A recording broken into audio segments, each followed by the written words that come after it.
And commodity watcher Roger Montgomery, fund manager at Montgomery Asset Management, joins me now. Roger, welcome. Thank you, Tiggy. How much of a threat to the mining boom is this, do you think? Look, the mining boom is over.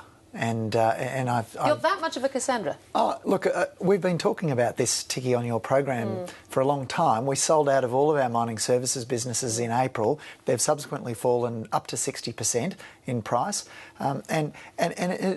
People have to realise that between, for example, 1984 and 2004, that 20-year period, prices for iron ore traded between $11 and $15 a tonne.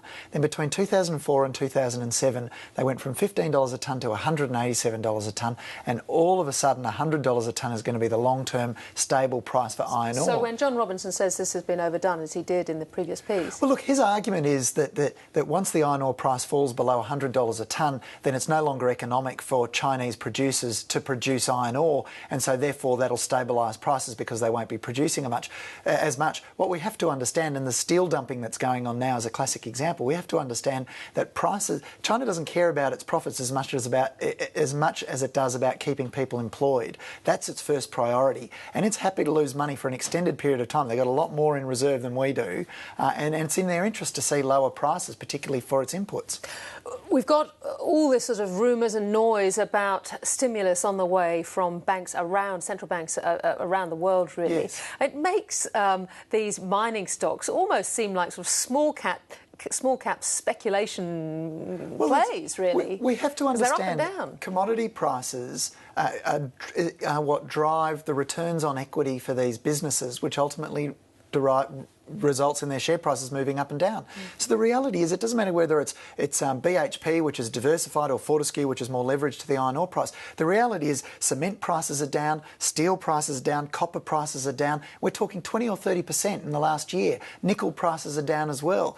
We're seeing a turn down in commodity prices, and that's going to affect the margins of these companies. And remember, we've heard Gerry Harvey talk about how deflation in plasma TVs means he has to sell more of that product to make the same profit. And it's the same for these mining companies. They have to sell a lot more of their product at precisely the time that China doesn't need it in order to generate the same profits. So we're going to see BHP and Rio reduce their profit forecasts. We're going to see their margins contract, just as we've seen for Alcalor Metal, just as we've seen for Vale, and their quarterly results are down 50%. Very different impacts on the different companies, though, because they all seem to be in slightly different situations. Oh, look, that's splitting hairs, and the reality is the Australian dollar is a commodity currency, and all of these companies will be treated the same way, unfortunately, by the market. And it's only until the dust settles that analysts and investors will start to pick through the scraps to find out what's good value.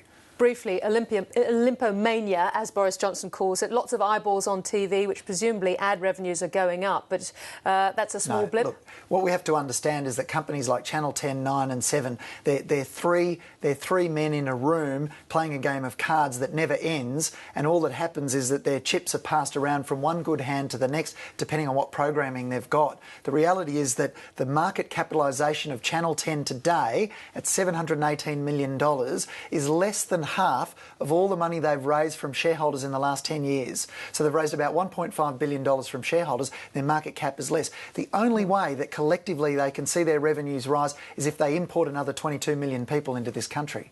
You're a bucket load of joy tonight, Roger. Thank you very much for joining us. I'm going to get a company that you like next week, I think. Okay. Right.